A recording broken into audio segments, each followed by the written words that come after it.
6 अगस्त 1945 सुबह के 8:15 पे ह्यूमन हिस्ट्री का पहला एटॉमिक बॉम्ब गिराया जाता है हिरोशिमा पे।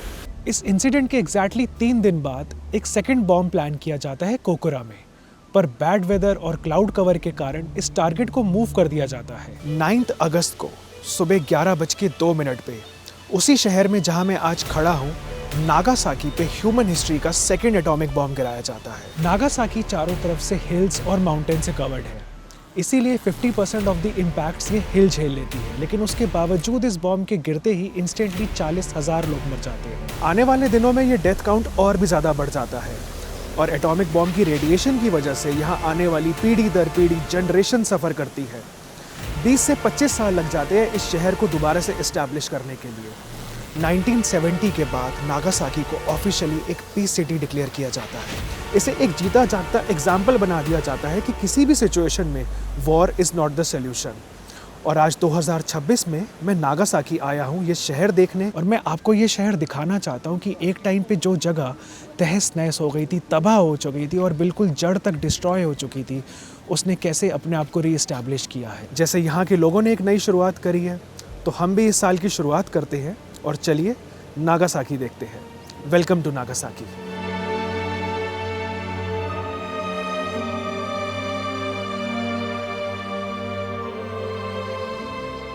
गुड मॉर्निंग दोस्तों, स्वागत है आप सबका एक नई वीडियो में। और मैं हूँ अभी नागासाकी में, और नागासाकी में आज है मेरा पहला दिन। कल रात को मैं यहाँ पे ओसाका से आ गया था। अनफॉर्चुनेटली ओसाका से कोई भी डायरेक्ट ट्रेन तो अवेलेबल है नहीं, तो मुझे 3 ट्रेन चेंज करनी पड़ी और उसके बाद मैं नागासाकी पहुँचा हूँ। टोटल जर्नी है ओसाका से नागासाकी की लगभग 600 किलोमीटर के आसपास, और मुझे यहाँ पहुँचने में भी कम से कम 5 से 6 घंटे लगे। सो ये है मेरा होटल रूम नागासाकी में, जो मैंने बुक किया है मात्र 3,000 रुपये पर नाइट में। यहाँ पे मुझे हॉस्टल मिल रहा था कुछ 1,500 से 2,000 रुपये का, पर होटल मुझे मिल गया है 3,000 रुपये में, वो भी क्राउन प्लाजा नागासाकी, जो कि नागासाकी के बिल्कुल मेन लोकेशन पे है। और the best part about the hotel room, एक छोटी सी बालकनी भी है।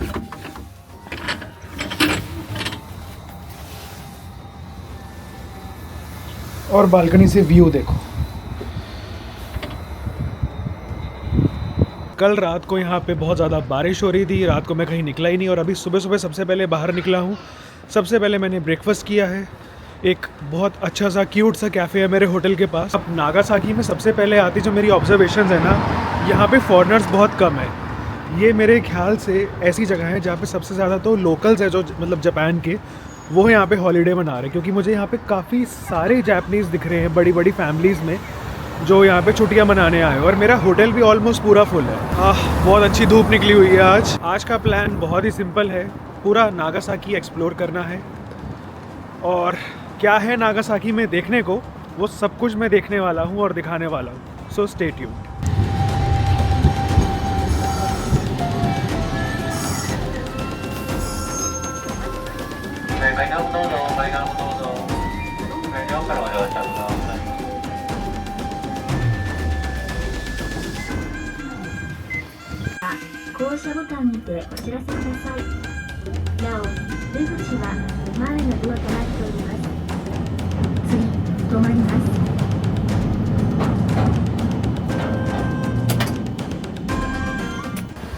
यहाँ पे ना मोस्टली ट्रैम्स चलती है और फेयर भी सबका सेट है। मतलब जिस भी स्टेशन पे चढ़ोगे तो 150 येन देना होता है, which is approximately 86 rupees.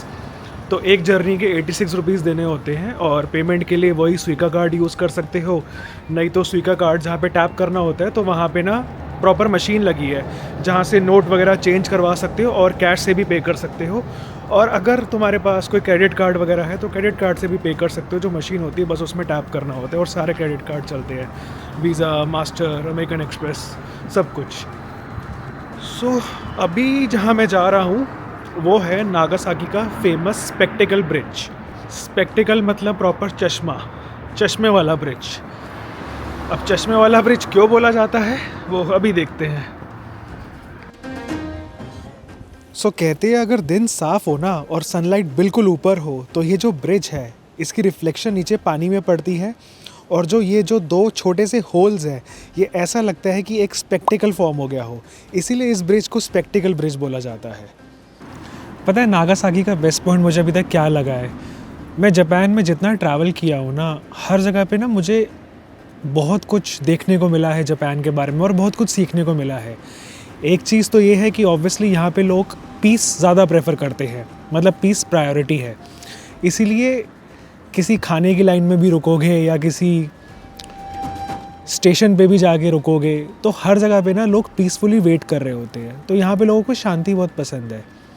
But specially अगर ऐसी जगह पे आया हूँ ना, जैसे लाइक नागासाकी में, तो एक अलग ही टाइप का पीस मिल रहा है। जैसा कि मैंने बताया कि यहाँ पे फॉरेन क्राउड तो बिल्कुल भी नहीं है। जितने भी लोग मुझे यहाँ दिख रहे हैं सब लोकल्स हैं। इवन मेरे होटल ने भी मुझे यही बताया कि नागासाकी उन जगहों में से एक है जहाँ पे फॉरेनर्स मोस्टली अवॉइड करते हैं। सबसे बड़ा रीज़न यही है कि ऑब्वियसली यहाँ पे कोई डायरेक्ट कनेक्शन नहीं है। और नागासाकी जो है ना, वो लोकेटेड है क्यूशू आइलैंड पे, और ये बिल्कुल पड़ता है सदर्न जापान के अंदर। तो यहाँ पे ज़्यादा फॉरेनर्स यहाँ तक आना पसंद नहीं करते, क्योंकि मोस्टली जो लोग हॉलीडे पे भी आते हैं वो ऐसी जगह जाना चाहते हैं जहाँ पे डायरेक्ट कनेक्शंस इजीली अवेलेबल हो। मैं खुद यहाँ पे 3 ट्रेन चेंज करके आया हूँ और यहाँ पे आके ना एक अलग ही पीसफुल वाइब है। और आज 2 जनवरी है और अभी भी जितने लोग हैं ना वो अभी भी यहाँ पे हॉलीडे पे है, क्योंकि न्यू ईयर इस बार वीकेंड पे पड़ा है। आई मीन संडे तक आई गेस 4th है, तो 4 जनवरी तक ऑलमोस्ट सारे जो भी लोकल्स हैं सब हॉलीडे पे, और मोस्टली लोकल्स ऐसी जगह पे आना प्रेफर करते हैं जहाँ पे फॉरेन क्राउड कम होता है। अब जापानीज़ लोकल्स के लिए ना नागासाकी उनका फेवरेट हॉटस्पॉट है। हॉटस्पॉट एज इन कि अगर उनको हॉलीडे मनाना होता है तो वो हमेशा ऐसी जगह प्रेफर करते हैं जहाँ पे फॉरेन क्राउड कम हो और जहाँ पे थोड़ा हिस्टोरिक प्रेजेंस हो। और नागासाकी उन शहरों में से एक है जहाँ पे काफ़ी ज़्यादा हिस्टोरिक इम्पोर्टेंस है। उसका सबसे बड़ा रीज़न तो ये है कि 1945 पे यहाँ पे एटॉमिक बॉम्ब ब्लास्ट हुआ था, जिसके बारे में मैं आगे बात करूँगा। बट सिर्फ यही रीज़न नहीं है। इनफैक्ट नागासाकी ना एक आज से बहुत साल पहले जापान के लिए काफ़ी इम्पोर्टेंट सी पोर्ट हुआ करता था। अभी भी काफ़ी इम्पोर्टेंट सी पोर्ट है, पर आज से लगभग 400 साल पहले यहाँ पे बहुत ज़्यादा ट्रेड हुआ करता था। और Nagasaki in fact one of those places in Japan है जहाँ से जापान में फॉरेन कल्चर शुरू हुआ था। तो जब यहाँ पे आज से कुछ 400 साल पहले बहुत ज़्यादा इंडस्ट्रियल ट्रेडिंग होती थी तो काफ़ी सारे फॉरेनर्स यही आते थे। अब यहाँ पे फॉरेन प्रेजेंस इतनी बढ़ गई थी कि नागासाकी के अंदर ही मैक्सिमम नंबर ऑफ़ चर्चेज़ हैं, और जो बेसिकली क्रिश्चियनिटी है जापान में नागासाकी से शुरू हुई थी। तो यहाँ पे फॉरेन कल्चर बहुत ज़्यादा आ गया था और बेसिकली सबसे ज़्यादा चर्चेज़ हैं। सो हिस्टोरिकली ये जो जगह है बहुत ज़्यादा इम्पॉर्टेंट है। इसलिए जो जापानीज़ लोकल है वो आज भी यहाँ पे आना चाहते हैं अपनी जापान की हिस्ट्री के बारे में जानने के लिए। और इवन ये जगह हिस्टोरिकली इतनी इम्पॉर्टेंट है कि जापान के स्कूल्स में जो लोकल ट्रिप्स होते हैं ना, स्कूल ट्रिप्स, तो सबसे पहले नागासाकी लेके आते बच्चों को, सिर्फ एटॉमिक बॉम्ब के बारे में बताने के लिए नहीं, पर जैसा कि मैंने बताया कि हिस्टोरिकली ये सिटी बहुत ज़्यादा इम्पॉर्टेंट रही है। नागासाकी जो है ना, ये चारों तरफ से माउंटेन्स और सी से सराउंडेड है। सो यहाँ पे ना बिल्कुल भी फ्लैट लैंड नहीं है। सो यहाँ पे जितने भी घर हैं ना स्लोप्स पे बने हुए हैं। सो यहाँ पे कहीं पे भी ना इवन रोड नहीं दिखेगी। सो यहाँ पे बहुत सारी ऐसी जगह है जहाँ पे स्टेयर्स टाइप की रोड्स हैं, स्लोप्स हैं, और बिल्कुल भी फ्लैट लैंड नहीं है। और यही रीज़न की वजह से जब एटॉमिक बॉम्ब ब्लास्ट हुआ था यहाँ पे, तो 50% ऑफ जो डैमेज है वो कंट्रोल हो गया था, बिकॉज यहाँ पे माउंटेन्स है। सो फॉर एग्ज़ाम्पल जिस दिन यहाँ पे एटॉमिक बॉम्ब ब्लास्ट हुआ था, तो फॉर एग्ज़ाम्पल हिरोशिमा पे इंस्टेंट 70,000 डेथ हुई थी। यहाँ पे इंस्टेंट डेथ थी 40,000, जो लगभग हाफ है। आई मीन बहुत ज़्यादा नंबर है, पर जस्ट मैं बता रहा हूँ कि बिकॉज यहाँ का जो सीनरी है, यहाँ का जो बिल्ड है वो ऐसा है कि 50% ऑफ द ब्लास्ट जो था वो यहाँ के माउंटेन्स ने कंट्रोल कर लिया था। इसलिए यहाँ पे उतना डैमेज नहीं हुआ जितना हिरोशिमा में हुआ था। तो आज से तकरीबन 400 साल पहले अराउंड 1636 में जापान ने फॉरेन और फॉरेनर्स के लिए अपने दरवाजे बंद कर दिए, क्योंकि ये उस टाइम की बात है जब फॉरेन इन्फ्लुएंस एशिया के अंदर बहुत ज़्यादा बढ़ता जा रहा था। जापान को डर था कि इतना सारा फॉरेन इन्फ्लुएंस उसकी कंट्री कम्युनिटी समझ नहीं पाएगी। बट नागासाकी के अंदर ऐसा नहीं था। नागासाकी के अंदर इन्होंने एक आइलैंड बनाया जिसका नाम है देजिमा, और उस आइलैंड को एक ब्रिज से कनेक्ट किया जो बिल्कुल अभी मेरे पीछे है। ये ब्रिज कनेक्ट करता है देजिमा आइलैंड के साथ, जो है एक मैन मेड आइलैंड, और इस आइलैंड के ऊपर सारे फॉरेनर्स को रहना अलाउड था। अब यहाँ पे बेसिकली यूरोपियन और चाइनीज़ आते थे, रहते थे और यहीं से सारा ट्रेड होता था। क्योंकि एक टाइम पे ये जापान का बहुत इंपॉर्टेंट सी पोर्ट था, इवन आज भी बहुत इंपॉर्टेंट सी पोर्ट है, पर आज से अराउंड 400 साल पहले ये one of the leading sea port था जहाँ से सारा ट्रेड होता था। तो इस मैन मेड आइलैंड के थ्रू ही जापान अपना सारा ट्रेड कंडक्ट करता था। और देजिमा आइलैंड के अंदर फॉरेन इन्फ्लुएंस इतना ज़्यादा था कि इसी आइलैंड की वजह से जापान में क्रिश्चियनिटी आई, और नागासाकी उन शहरों में से है जहाँ पे जापान के मैक्सिमम चर्चेज़ हैं। सो अभी मैंने इस आइलैंड के अंदर एंट्री ले ली है। तो यहाँ पे ना इन्होंने एक पूरा मिनिएचर भी इसका तैयार किया हुआ है, मिनिएचर वर्जन। सो अब तो इन्होंने यहाँ पे म्यूज़ियम बना दिया, एंड ऑब्वियसली अब कोई भी फॉरेनर यहाँ पे नहीं रहता, क्योंकि अब पहले वाला टाइम नहीं है जब फॉरेनर्स जापान में अलाउड नहीं थे। बट काफ़ी सारे यहाँ पे इन्होंने प्रिजर्व किए हुए हैं रूम्स जो उस टाइम पे फॉरेनर्स यूज़ करते थे, लेकिन उसका एक मिनिएचर वर्जन बनाया हुआ है जो मैं अभी देखने आया हूँ। सो जैसे ही ब्रिज क्रॉस करते थे तो पहले था उनका गार्डन एरिया जहाँ पे वो सारा मतलब अपना सब्जी वगैरह उगाते थे, वेजिटेबल्स उगाते थे। और ये है उसका एक्चुअल वर्जन कि कैसे इन्होंने एक मिनी आइलैंड बना दिया था, मैन मेड आइलैंड।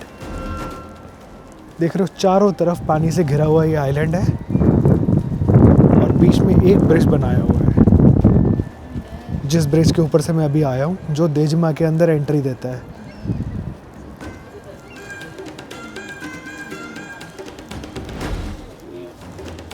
इसके चारों तरफ पानी पानी।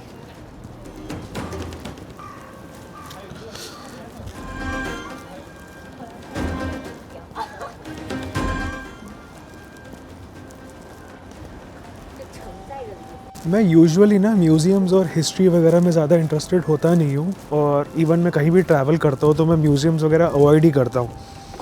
पर नागासाकी उन शहरों में से एक है जहाँ की हिस्ट्री ही उसका सबसे बड़ा की पॉइंट है, और एक ऐसा शहर जो एटॉमिक बॉम्ब सर्वाइव कर चुका है, उसके बारे में तो जानना बहुत ज़्यादा ज़रूरी है कि एक्चुअली में इस शहर की शुरुआत कहाँ से हुई थी। अब इस जगह के बाद जो जगह मैं जाने वाला हूँ ना, वहाँ पे मैं बात करने वाला हूँ कि कैसे इस जगह ने एटॉमिक बॉम्ब के बाद अपने आप को सर्वाइव और रिवाइव किया है, और क्यों यहाँ पे एटॉमिक बॉम्ब ब्लास्ट हुआ था। जिन लोगों को नहीं पता तो मैं बता दूँ कि जापान के ऊपर 2 एटॉमिक बॉम्ब ब्लास्ट हुए हैं। सबसे पहला हिरोशिमा पे और दूसरा हुआ है नागासाकी पे। पर इन दोनों जगह को ही क्यों चूज़ किया गया, तो अभी चलते हैं आगे और इस बारे में डिटेल से बात करते हैं। अभी मैं फाइनली नागासाकी के एटॉमिक बॉम्ब म्यूज़ियम में आ गया हूँ। इस म्यूज़ियम में एक्चुअली बताया गया है कि उस दिन क्या हुआ था, कैसे हुआ था। मुझे भी काफ़ी कुछ डिटेल्स नहीं पता, मतलब जितना भी आज तक पता है इंटरनेट पे ही पड़ा हुआ है। सो ये मैं काफ़ी टाइम से विज़िट करना चाहता था। यहाँ पे देख रहे हो कैसे टाइमलाइन लिखी हुई है, 1965, 1960, 1955, फिर 1950 और फिर फाइनली 1945। 1945 वो ईयर है जब नागासाकी में वो एटॉमिक बॉम्ब ब्लास्ट हुआ था, 9 अगस्त को।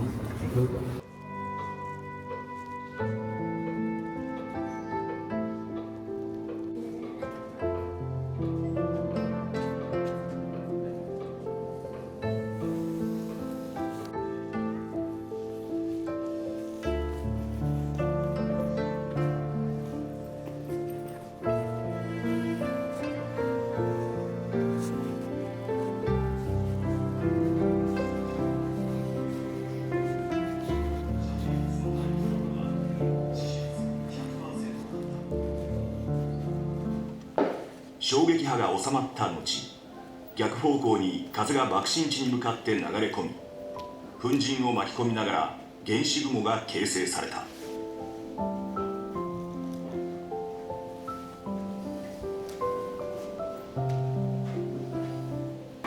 तो ये था नागासाकी का एटॉमिक बॉम्ब म्यूज़ियम, और अभी यहाँ से निकल के मैं जा रहा हूँ पीस पार्क की तरफ, जो एक्चुअली में एपिक सेंटर था जहाँ पे बॉम्ब फटा था। यहाँ पे अंदर पूरा टाइमलाइन वाइज बताया हुआ है कि कैसे उस दिन क्या हुआ था, किस तरीके से बी बॉम्बर ने फैटमैन नाम का बॉम्ब गिराया था 9 अगस्त को 11:02 पे, और उस बॉम्ब के फटने के बाद इंस्टेंटली जो 40,000 लोग मरे, और उसके बाद भी सालों दर सालों तक जो प्रॉब्लम्स इनको फेस करनी पड़ी, रेडिएशन की वजह से जितने भी यहाँ पे बर्थ हो रहे थे उसमें से आधे से ज़्यादा तो मर रहे थे या वेरियस डिफेक्ट्स के साथ पैदा हो रहे थे। मतलब उसका आफ्टर मैथ भी ऐसा था कि शायद कोई अपने सपने में भी नहीं जो सोच सकता ना, वो हॉरिफिक लाइफ यहाँ के लोगों ने देखी है। और उसका सिमुलेशन देख के भी ना स्क्रीन पे एक अजीब सी फीलिंग आ रही थी कि लाइक क्या ही बोलूँ मैं इसके बारे में, लाइक क्या ही शेयर करूँ कि ह्यूमैनिटी में ऐसी चीज़ें भी हो सकती है कि इस हद तक आ चुके हैं कि हम लोग एक दूसरे को इस हद तक डिस्ट्रॉय करने के लिए रेडी हो गए हैं। मैं कभी भी कहीं जाता हूँ ना तो उस जगह को दिखाने का बहुत ज़्यादा ना एक्साइटमेंट होता है, बट पहली बार एक जगह पे गया हूँ जहाँ पे शायद मुझे कुछ एक्सप्लेन करने का भी मन नहीं था कि क्या बोलूँ यहाँ पे कि इस इंसिडेंट की वजह से कितने लाखों लोग मरे हैं और कितने जनरेशन्स तबाह हुई हैं। और आज भी इनफैक्ट ये जगह एक पीस का सिंबल बन गया, बट रियलिटी सब लोग जानते हैं कि आज भी वर्ल्ड वाइड क्या चल रहा है, क्या हो रहा है। भले ही इस नागासाकी को एज एन एग्जाम्पल मान के लोग उस समय के लिए रुक गए, पर आज 2026 में जिस जनरेशन में मैं हूँ और जो अभी हमारे सामने हालात चल रहे हैं, और अगर मुझे अभी अपने आप से सवाल करना पड़े कि क्या ह्यूमैनिटी, हम लोग हिस्ट्री से कुछ सीखे हैं, तो मेरा जवाब होगा नहीं। इस जगह पे आके ज़रूर रियलाइज़ होता है कि जो भी हुआ इससे गंद शायद हो नहीं सकता, पर आज जिस हालातों में हमारी दुनिया है, मुझे लग रहा है ऐसे इंसिडेंट तो भी कुछ सालों में शायद दोबारा हो जाएंगे और फिर दुनिया सीखेगी कि इन सब से कुछ नहीं मिलने वाला। हम बोलते हैं कि किसी भी सिचुएशन का एंड वॉर नहीं होना चाहिए, war is not the solution, but अभी मैं 2026 में जनवरी में बैठा हुआ हूँ और मेरे आसपास के जो देश हैं, नाम नहीं लेना चाहूँगा, लेकिन जो सिचुएशन चल रही है हम सबको पता है। पता नहीं कब सीखेंगे हम लोग। ये जो मेरे सामने स्टैचू है वो देख रहे हो, उनका एक हाथ ऊपर की तरफ रिप्रेजेंट कर रहा है, वो रिप्रेजेंट करता है थ्रेट फ्रॉम दी एटॉमिक और न्यूक्लियर बॉम्ब। और जो उनका फेस है, उस फेस पे एक अजीब सी कामनेस है, वो रिप्रेजेंट करता है prayers, hopes towards the victims of the families and humanity. अभी मैं हूँ नागासाकी पीस पार्क पे। ये है epic centre of the atomic bomb. यहाँ पे एग्जैक्टली ग्राउंड लेवल से जस्ट 500 मीटर अबव में डेटोनेशन हुआ था। और ये जो मेरे पीछे स्टैचू है, इनका एक हाथ ऊपर की तरफ है, जो रिजेंबल करता है basically the threats of atomic bomb, nuclear bomb जो ऊपर से गिरा था। और इनके फेस पे एक अजीब सी कामनेस है, एक सैडनेस है, वो बेसिकली रिप्रेजेंट करता है hopes, prayers toward the families and victims, जिन लोगों ने भी यहाँ पे अपनी जान गंवाई है। यहाँ पे ये बेल लगी हुई है और एक विक्टिम का यहाँ पे स्टेटमेंट दिया हुआ है। बेसिकली उनकी मतलब खुद की स्टेटमेंट है कि कैसे 9 अगस्त को 1945 में, जब वो एक 14 साल के बच्चे थे और यहाँ पे मित्सुबिशी आर्म्स फैक्ट्री में वो काम कर रहे थे, जो basically 1 kilometre north of hypo centre था जहाँ पे बॉम्ब फटा था। और जिस दिन ब्लास्ट हुआ उस दिन उनके बॉस ने उनको ऑर्डर दिया कि आप एक जगह पे जाके, एक बिल्डिंग में जाके काम करो। जब ब्लास्ट हुआ तो वो चारों तरफ से उनके आसपास बिल्डिंग थे, लार्ज पिलर्स थे, इसीलिए वो बच गए। पर ब्लास्ट का इम्पैक्ट इतना था कि वो 14 मीटर दूर जाके गिरे एक लार्ज फ्रिज की तरफ, जो इंडस्ट्रियल मतलब फ्रिज होती है बड़े वाले। वो बता रहे हैं कि उनकी टीम में 32 लोग थे, जिसमें से सिर्फ एक आदमी बचा और साथ में वो सर्वाइव किए, बाकी सब मर गए। और इस पिक्चर में उन्होंने ये बताया कि उस दिन का हॉरर कैसा था, वो ये है। और उसके बाद वो यहाँ से कोई ट्रेन आई थी, उस ट्रेन में वो यहाँ से चले गए। जो सीरियसली इंजर्ड पीपल थे, जो यहाँ पे मतलब बेसिकली ऑपरेशन शुरू हुआ था लोगों को रेस्क्यू करने का, उसमें वो चले गए।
तो ये मैं आया हूँ माउंट इनासा के व्यू पॉइंट पे, और ये नागासाकी प्रीफेक्चर के अंदर सबसे हाईएस्ट पॉइंट है।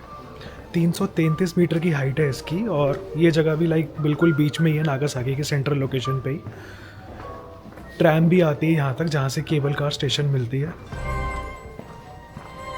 मेरे होटल से अराउंड 10 मिनट दूर थी ये जगह ट्रैम से, और गाड़ी से भी आ सकते हैं, टैक्सी से भी आ सकते हैं। मैं तो ट्रैम से आया हूँ, और डायरेक्टली भी आ सकते हैं अगर किसी को केबल कार नहीं लेनी है तो, पर उसके लिए फिर गाड़ी होनी चाहिए या तो टैक्सी होनी चाहिए। अब सिंस मेरे पास सिर्फ ट्रैम का एक्सेस है तो मैं केबल कार स्टेशन तक आया। केबल कार की टिकट राउंड ट्रिप है अराउंड 700-800 रुपये की, वो ली। अब जा रहा हूँ मैं ऑब्जर्वेशन डेक पे, जहाँ से नागासाकी का पूरा व्यू पॉइंट मिलता है। अभी पूरा हॉलीडे सीज़न चल रहा है और पूरा नागासाकी भरा हुआ है लोकल से। ये देखो आगे कितने लोग हैं। पर हाँ, लोकल्स हैं तो इतनी भी भीड़ नहीं है। अगर इसमें अगर फॉरेन टूरिस्ट भी मिल जाते तब ज़्यादा भीड़ हो जाती। अभी तो मुझे ऊपर जाना है, पर यहीं से व्यू देखो पूरा एरिया। ओ भाई सही है।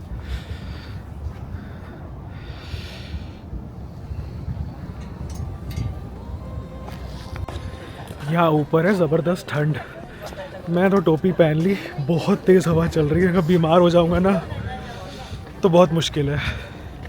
यहाँ पे ना ऑब्जर्वेशन डेक के अंदर ना पहले तो नीचे बैठने का एरिया भी बनाया हुआ है यहाँ पे। जिनको अंदर से अगर व्यू लेना है तो वो अंदर से देख सकते हैं, क्योंकि बाहर बहुत ठंड है। और नीचे कॉफ़ी और पेस्ट्रीज़ वगैरह मिल रही है। और जिनको आउटसाइड व्यू लेना है वो यहाँ से स्टेयर से जाएंगे, जैसे कि मैं जा रहा हूँ अभी। मैंने एक कॉफ़ी ले ली क्योंकि बहुत ठंड है यहाँ पे। टेम्परेचर तो अब 0 डिग्री हो गया, और विंड स्पीड यहाँ पे है around 40 to 50 kilometres per hour. वैसे जापान इतना विंडी नहीं है, पर ऐसी जगहों पे स्पेसिफिकली लाइक नागासाकी, पूरा ये जो एरिया है सी से घिरा हुआ है, लाइक कोस्टल एरिया है, तो यहाँ पे बहुत ज़्यादा हवा चल रही है। मुझे जापान के बारे में बेस्ट पार्ट ये लगती है कि ऐसी टूरिस्ट जगहों पे ना ये लोग कुछ भी ओवर प्राइस नहीं रखते। मैं जब अंदर जा रहा था ना, मुझे लग रहा था यहाँ कॉफ़ी बहुत महंगी होगी। मैं सोच के ले रहा था। पता है कॉफ़ी कितने की मिली है मुझे ऐसी जगह पे? 150 रुपये की। 150 रुपये की कैपेचिनो है ये। मतलब किसी में अगर मतलब रेस्टोरेंट में भी जाके ले लूँ ना अपने यहाँ पे, मतलब दिल्ली में, तो इससे ज़्यादा एक्सपेंसिव होती है। भाई यहाँ व्यू देखो।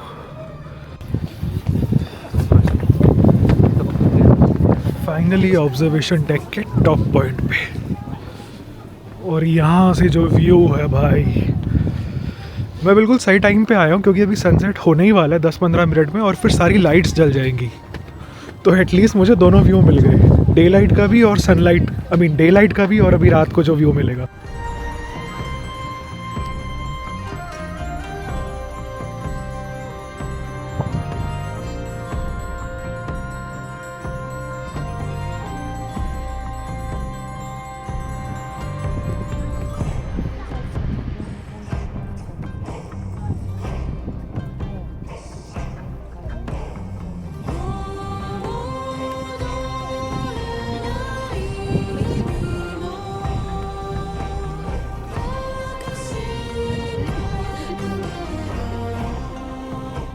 यहाँ पे ना सारे अभी जापानीज़ लोकल हैं, और फुल मून निकला हुआ है, और इतना प्रिटी लग रहा है ना, लाइक इतना सुंदर लग रहा है अभी। ये देखो व्यू, और देखो कितने लोग खड़े लाइन से, पर कोई भी धक्का मुक्की नहीं है, कोई शोर शराबा नहीं है, कोई फ़ोटो लेने के लिए किसी को परेशान नहीं कर रहा। सब अपना एंजॉय कर रहे हैं बस।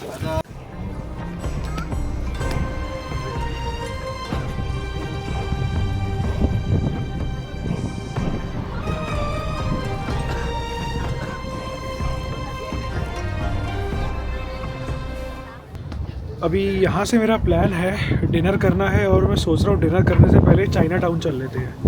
यहाँ पे ना एक छोटा सा चाइना टाउन है, पता नहीं कैसा है, पर चलते हैं देखने, क्योंकि आज का दिन मैंने और तो कुछ स्केड्यूल किया नहीं हुआ। मैं नागासाकी जिस रीज़न से आया हूँ ना, वो एक बार रीज़न शेयर कर देता हूँ। नागासाकी आने का रीज़न ये था कि मुझे पहले तो नागासाकी देखना था, क्योंकि हिस्टोरिकली ये जो जगह है बहुत ज़्यादा इम्पॉर्टेंट है, और जितना भी इस जगह के बारे में इंफॉर्मेशन ढूंढोगे ना यूट्यूब पे या इंस्टाग्राम पे, बहुत कम मिलेगी। No offence to anyone, but काफ़ी सारे इंडियन क्रिएटर्स हैं या इवन इंटरनेशनल क्रिएटर्स हैं जिन्होंने नागासाकी को कवर कभी नहीं किया है, और उसका रीज़न मेनली यही है, जैसा मैंने बताया कि ये जगह पहुंचना थोड़ा मुश्किल है क्योंकि ये डायरेक्टली एक्सेसिबल नहीं है, क्योंकि लोग स्पेशली आते हैं टोक्यो, क्योटो, ओसाका और आसपास के एरियाज़ कवर कर लेते हैं। लोग क्यूशू आइलैंड भी आते हैं, पर यहाँ पे भी लोग सिर्फ फुकुओका आइलैंड तक चले जाते हैं।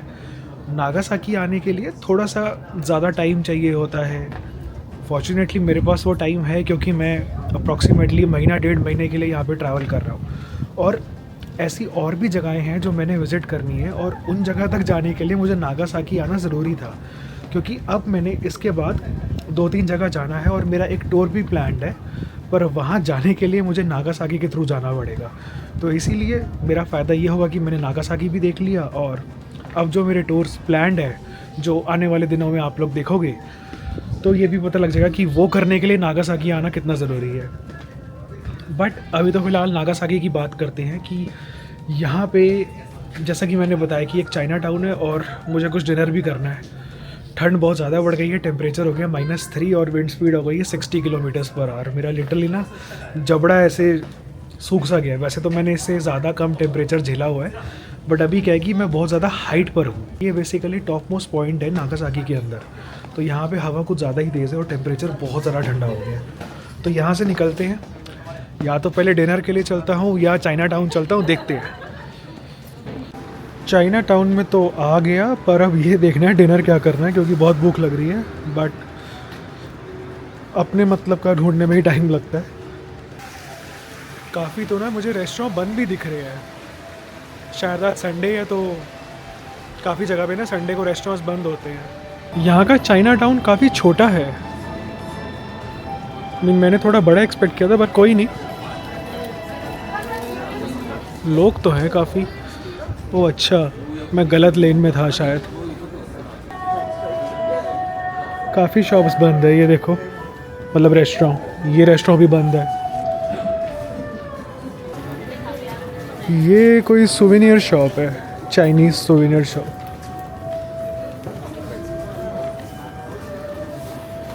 यहाँ पे ना सुवेनियर शॉप्स काफ़ी है। अब देखो चाइना टाउन में तो ना मुझे कुछ समझ नहीं आया, और गिनती के रेस्टोरेंट खुले थे 2-3। तो अभी मैंने गूगल मैप्स पे सर्च किया, जिस आउटलेट पे मैं खाना चाहता हूँ वो इस लोकेशन के आसपास ही है, तो वहाँ जा रहा हूँ। और अच्छा हुआ इसी आउटलेट पे डिनर कर रहा हूँ, क्योंकि ये आउटलेट दिखाने का ना मेरा काफ़ी टाइम से मन था अपनी जापान की वीडियोस पे, पर अनफॉर्चुनेटली मैं अभी तक दिखा नहीं पाया। तो अगर कभी भी जापान आ रहे हो ना और कुछ इंडियन जैसा खाने का मन है या वेज के ऑप्शंस नहीं मिल रहे हैं, तो ये परफेक्ट जगह है। इसकी बहुत सारी चेन्स है जापान में, इनफैक्ट पूरे एंटायर जापान में ये भरा हुआ है। टोक्यो, क्योटो, ओसाका, कहीं भी जा रहे हो इसके आउटलेट ज़रूर मिलेंगे। तो आज यहाँ चलते हैं, यहाँ डिनर करते हैं और देखते हैं कैसा एक्सपीरियंस है।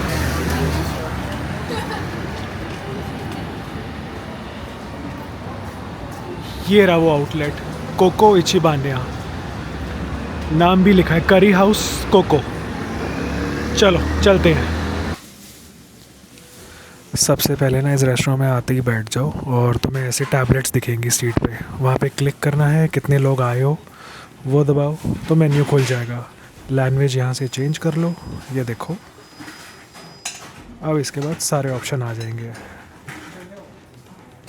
वेजिटेबल्स के अंदर जाता हूँ तो ये रहा स्पिनच करी, वेजिटेबल करी, एग प्लांट, ये 3 ऑप्शन है वेज में। उसके अलावा नॉन वेज तो भर के मिलता है।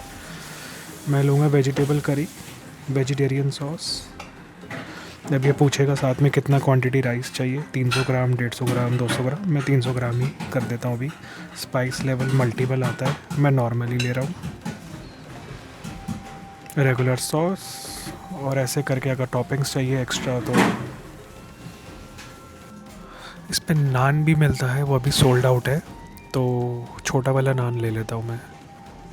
ये रहा नान के 2 पीस।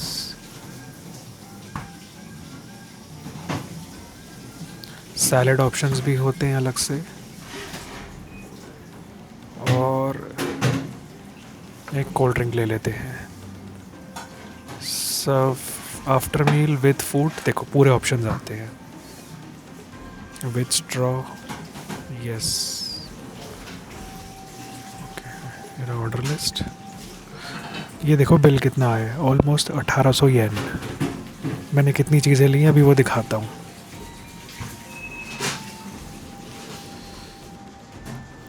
जब से मैं जापान में आया हूँ ना, न जाने मैंने कोको करी हाउस में कितनी बार खाना खाया है। अब हर रोज़ इंडियन खा नहीं सकते, एक तो इंडियन बहुत ज़्यादा एक्सपेंसिव होता है बाहर, एंड ऊपर से ना अकेले इंडियन ऑर्डर करने का मन भी नहीं करता, क्योंकि थोड़ा बहुत खाना हमेशा बच ही जाता है, बिकॉज कहीं ना कहीं क्वांटिटी ज़्यादा होती है। ये जो है कोको करी हाउस, ये परफेक्ट प्लेस है अगर कुछ गर्मा गर्म खाने का मन है, और काफ़ी इंडियन स्टाइल में बनता है प्रॉपर मसाले के साथ, और वेजिटेरियन ऑप्शंस भी अवेलेबल है, चिकन ऑप्शन भी अवेलेबल है। एड ऑन्स में कम से कम 20-25 ऑप्शंस होते हैं, लाइक तुम ऑमलेट डलवा सकते हो, बॉइल्ड एग ले सकते हो, पोटैटोज एंड एवरीथिंग। सो अभी जो मेरा बिल आया है ऑलमोस्ट वो है 1800 येन का। 1800 येन जो होते हैं पूरे 1000 रुपीज़। 1000 INR में अब मुझे क्या मिलेगा वो देखते हैं, और कितनी क्वांटिटी होती है वो भी सामने दिखाऊंगा।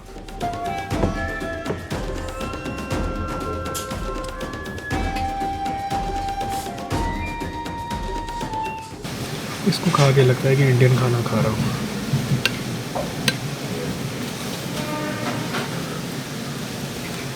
डिनर का मेरा बिल आया पूरे 1000 रुपये, INR 1000 रुपीज़। और अगर मैंने कोल्ड ड्रिंक और वो ब्रेड नहीं ली होती साथ में नान, तो इजीली 700 रुपये में हो जाता। तो मुझे ये ऑप्शन काफ़ी ज़्यादा अच्छा लगता है, क्योंकि अगर कुछ भी ऐसे बढ़िया स्पाइसी लेवल का खाने का मन है जिस पे थोड़ा इंडियन टच हो, तो ये कोको करी हाउस बेस्ट ऑप्शन है। और जैसा कि मैंने बताया कि टोक्यो, ओसाका, क्योटो, हर जगह पे जापान में इसके काफ़ी ब्रांचेज़ हैं। तो इसी के साथ टाइम आ गया है फाइनली आज की वीडियो को एंड करने का। पर जाने से पहले यार एक लाइक और एक कमेंट ज़रूर कर दिया करो वीडियो पर। आज की वीडियो कैसी लगी है मुझे कमेंट्स में ज़रूर बताना।